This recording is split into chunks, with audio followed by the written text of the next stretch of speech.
Welcome to the Weekly Option, the podcast for people interested in trading stock options. Each week, we cover trade ideas and opportunities in the stock market right now. Whether you're a beginner, a professional, or just curious about options, this is the show for you. Let's get started. Welcome to the Weekly Option. This is episode 281 on July 29, 2023. I'm your host, Eric, and in this week's show, we'll cover the trades from last week on Sirius XM Holdings, Xpeng Inc., and Xpeng Inc. And we discussed three new trades on Nikola Corporation, Freeport McMoran, and JD.com. And it's always great to hear from listeners. If you have any questions about the trades presented here on the show or even about your own positions, feel free to email me. You can email questions to eric@theweeklyoption.com. That's ERIC@theweeklyoption.com. I've also created a few videos to teach you all the basics of option trading that you'll need to know to be able to follow along with me on this show. You can visit our website and click on the videos tab to watch them, or visit the YouTube channel for the Weekly Option. And for anyone that wants to learn how to trade options, I teach students how to trade options, not just study theory, with a combination of videos and live coaching calls. If you're ready to take your trading to the next level, send me an email to schedule a quick call. The markets ended the week slightly higher for a third consecutive week of gains. The Dow Jones Industrial Average grew 231 points, closing at 35,459 points. The S&P 500 index picked up 45 points, ending the week at 4,582 points. And now it's time for the topic of the week. The topic of the week this week is staying aware of announcements and news. We're in the middle of earnings season right now. A couple of weeks ago, the banks reported their quarterly earnings. This past week, there are several technology companies that posted earnings, and there are several more companies that will post earnings this upcoming week.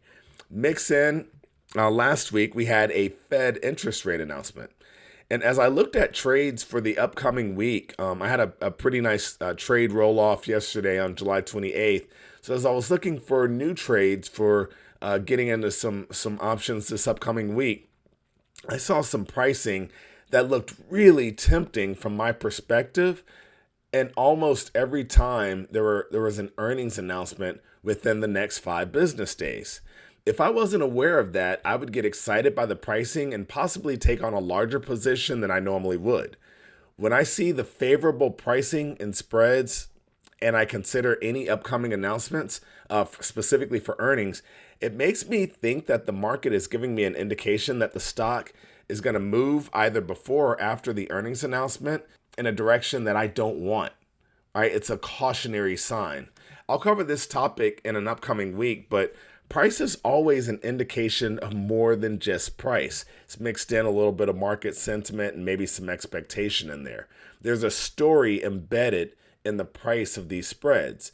And I've gotten suckered in before with great prices, only to realize that I didn't do my homework before I hit buy or sell on the trade. That's one of the reasons why I like using TradingView. They include certain fundamental information right on the chart. I can see upcoming earnings dates if they are posted. They sometimes even show big news announcements like an FDA announcement for a biotech or pharmaceutical company. It's very useful, and it keeps me from making a risk assessment on a company without being aware of impending events and information. So the main advice for this topic is to take a few minutes before you place a trade to make sure that you are aware of any upcoming news events that might affect the outcome of your trade. Trust me, it'll save you money in the short and long run. So let's go ahead and get into the trade review from last week's trades. We always start off with the covered call. Last week, we looked at Sirius XM Holdings, symbol S as in Sierra, I as in India, R as in Romeo, I as in India. At the time, the stock was trading for $7.08 per share. I looked at buying stock and selling the August 8 call at 55 cents, hoping for a return of 20.76% in 4 weeks. Well, Sirius XM shares dropped $1.97, ending the week at $5.11 per share.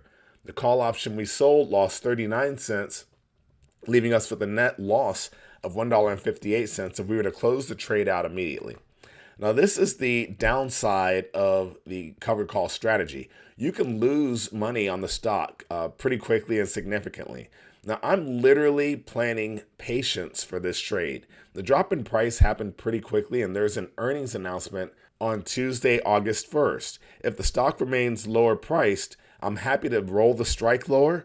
I also am willing to hold these inexpensive shares and continue to sell call options on a weekly or even monthly basis until I earn my loss back.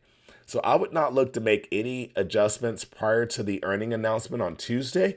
That will give us a better indication of where this stock is heading in the coming weeks, because the last thing you want is to close this trade out, lock in a loss, and then see post earnings, see the price jump back higher.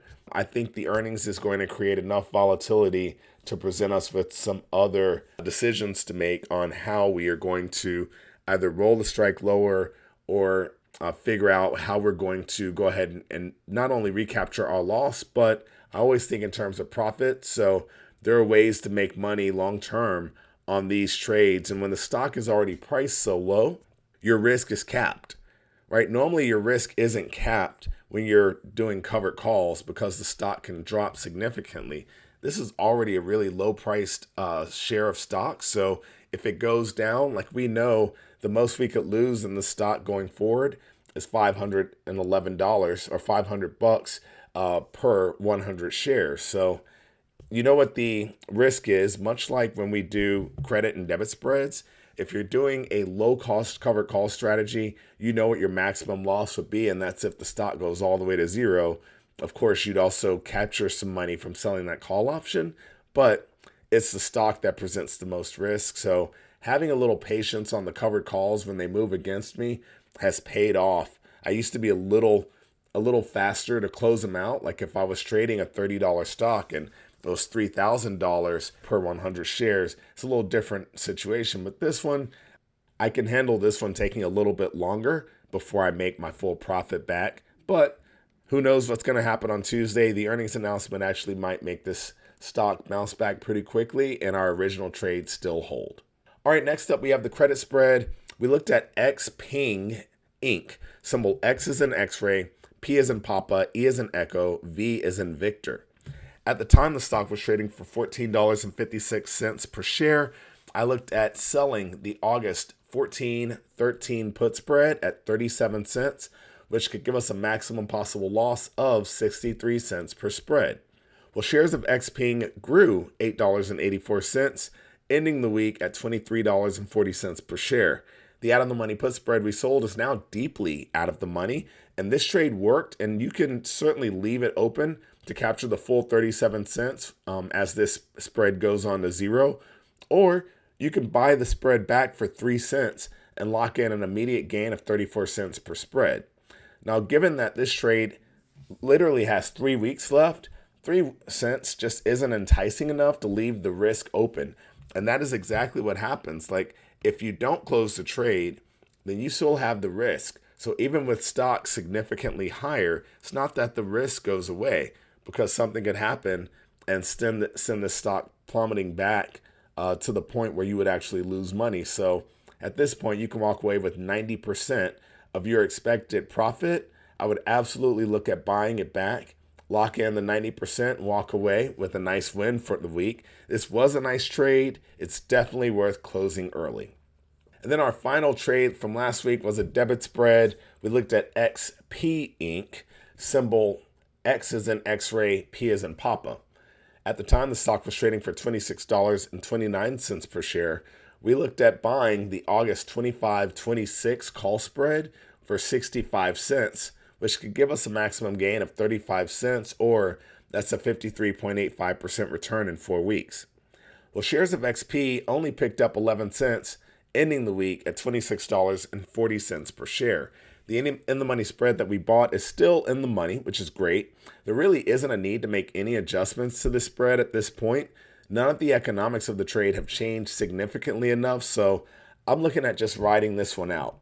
The spread is deeper in the money, which is a positive, and that does increase the likelihood of this becoming and remaining, I mean, it already is, but this remaining a winning trade. So things are working on this one as expected so far. We have another 3 weeks in the trade, so you definitely want to stay abreast of any any stock movements that might lead to you needing to make an adjustment on this one. So that's it for last week's trade review. In this upcoming week, we'll continue using the August 18th expiration for the new trades on today's podcast. So let's go ahead and dive in. We're going to start off with the covered call, and you'll get a kick out of this one because it requires even less money than the last week's covered call. I've gotten to a point where I really like using these penny stocks for my covered call strategy. The likely is still a decently low chance of them going to $0 in price. So it just makes it another way for me to create a covered call scenario, which normally has unlimited risk, or not unlimited, but higher risk because of the shares of stock. By using a lower price stock, we are right off the bat. I mean, I could actually speak about the risk in terms of maximum gain, maximum loss. Like our loss is capped because the price of the stock is so low. So anyway, let's get in. Looking at Nikola Corporation, symbol N is in November, K is in Kilo, L is in Lima, A is in Alpha. The stock ended the week at $2.27 per share. I'm looking at buying stock and selling the August 2.5 call at 32 cents, which could give us a return of 24.23% in 3 weeks. Now you enter this trade by buying stock for $2.27 and selling the August 2.5 call at 32 cents. This trade makes the most money if stock prices finish above $2.50 per share. The break-even price on this trade is $1.95 per share, and in real terms, the stock purchase will require $227, and you would collect $32 for selling the option. And let's just pause there for a minute. People always ask me how much money they need in order to start learning options. The covered call strategy that I present on every show, right? I think my first 4 or 5 episodes of this podcast were more just sort of learning. And then all of the other 276 episodes give actual trades. The most expensive trade I talk about on the show from a capital standpoint is the covered call. And here we just presented a trade to you that requires $227 for the stock, and then you collect $32 for selling the option against the stock. So that's $195 that you would actually have of risk. So do you need a $10,000 account to get started trading options? No. Do you need $5,000? Not really. What you need is to have an open trading account, and you need to have enough money in there so that they will allow you to trade options. That varies by brokerage. Sometimes it's $1,000, sometimes it's less than that. Sometimes it takes $10,000 to open the account, but you can move that money around once the account is open. So that's just a side note. The next 2 trades require even less capital. So don't think that you have to spend a lot of money to learn or to start placing trades. You can use a limited budget to grow it into something big over time. So let's move forward. Sorry, I'm all over the place this morning. Let's move forward. On the credit spread is our next trade. I'm looking at Freeport McMoran. Haven't looked at that company in a while. Symbol F as in Foxtrot, C as in Charlie, X as in X-ray.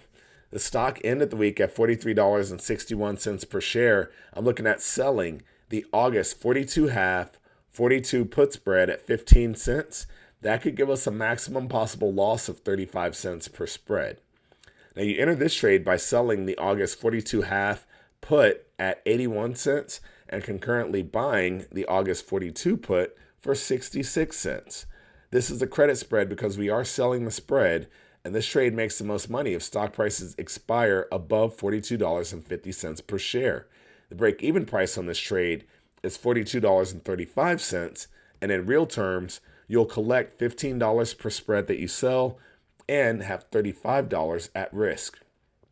And our final trade on the week is a debit spread. I'm looking at JD.com, which is a Chinese-based company. So this is their ADR.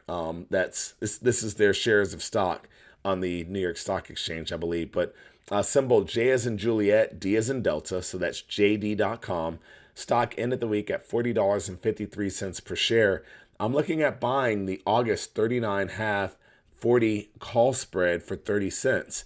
That could give me a maximum gain of 20 cents, or that would be a 66.67% return in 3 weeks. Well, you enter this trade by buying the August 39.5 call for $2.51 and concurrently selling the August 40 call at $2.21. This is a debit spread because we are buying the spread, and this trade makes the most money if stock prices expire above $40 per share. The break-even price on this trade is $39.80, and in real terms, you'll pay $30 to enter the spread, and your maximum gain is $20 per spread. So that's it for this week's show.